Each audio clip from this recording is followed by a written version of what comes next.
So, Jerome.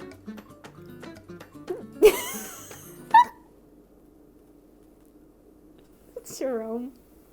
Oh, it's you. Yes, sorry. I was like, it's happening.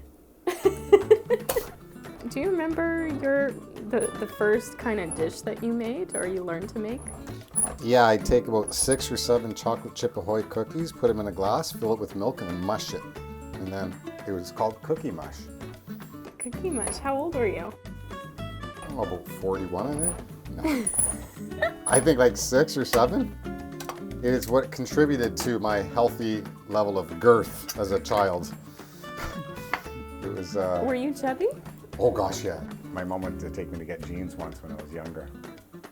And the lady said, "Oh, we'll have to go to the husky section for him." I says, "Ma, what's husky section?" "I don't know." And then I found out there's these kids on the wall and they were just like 9 times my size. I'm like, the first dish that I can really remember, I think I was like 16. And myself and a few friends went to Jamaica for spring break. And I made homemade gnocchi for everyone. Yeah, it was fun. I think I had to phone home to get the recipe. I was the youngest of 5, so I was the last one at home.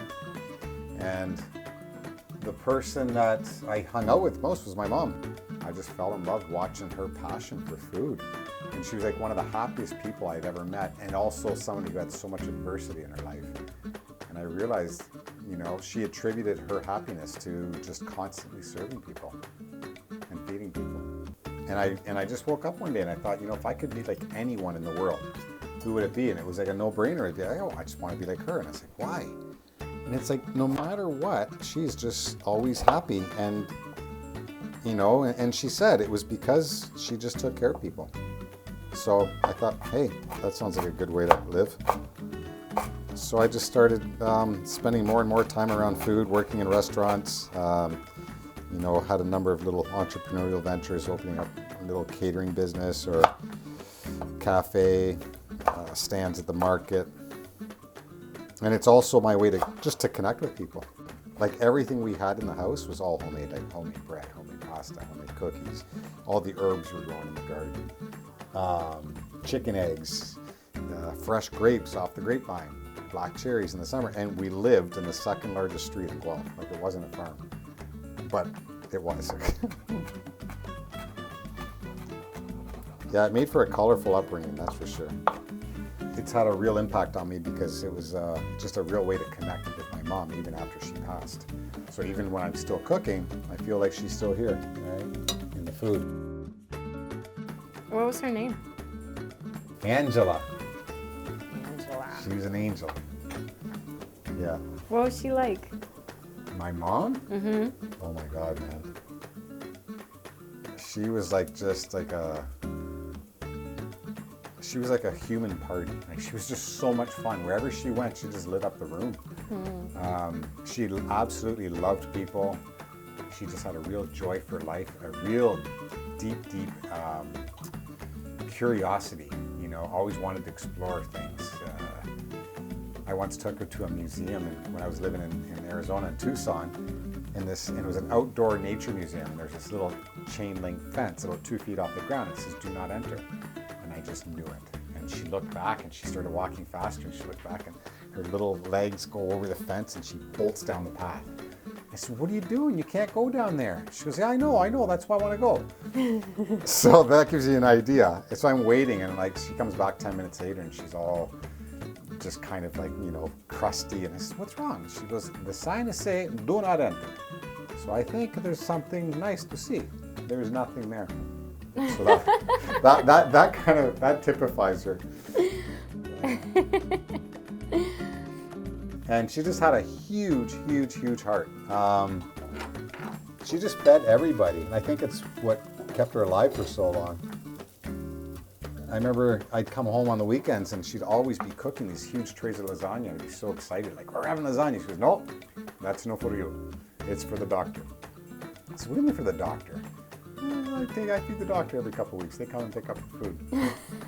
So she would make homemade lasagna, homemade bread, send them a bottle of wine. And I think she was like negotiating with them, you know, add on a few years to her life. Uh-huh.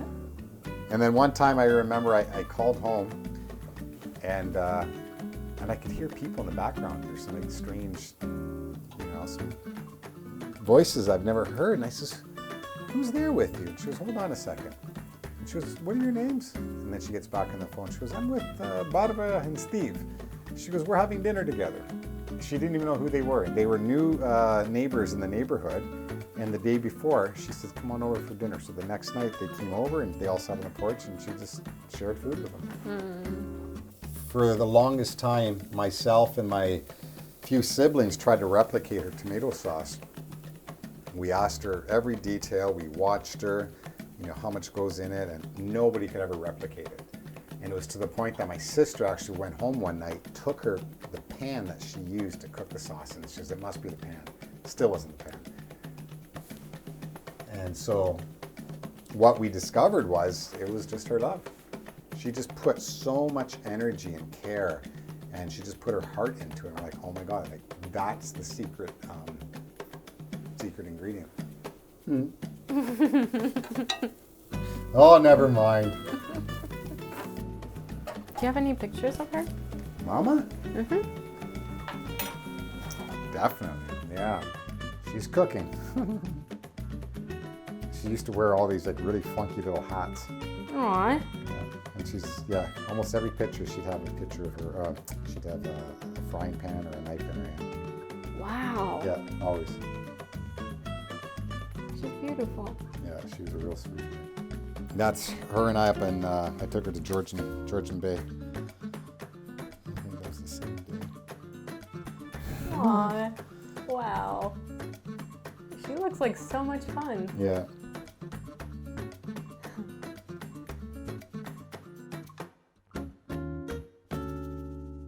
When you get out of yourself and you see other people who are suffering and you help them as much as you can, your problems naturally just go away, right? And your heart just feels happier. Mm-hmm. And I actually witnessed that as a child my whole life. Like I remember my mom one day coming up to me and she confided that, and she was admitting that she says, I know this is strange and I don't understand it, but she goes, with all the stuff that's going on in life and, these problems and this and that, and she was going through some challenges at the time. She goes, "I don't understand it. My heart is so happy though." And it was probably one of the most beautiful experiences I remember with her. She was like, "This doesn't make sense. Like, why is my heart happy?" And I just knew that was the key. Like she just is constantly giving of herself, and she just loved more and more and more. It's actually super, super simple. Your happiness comes from serving other people.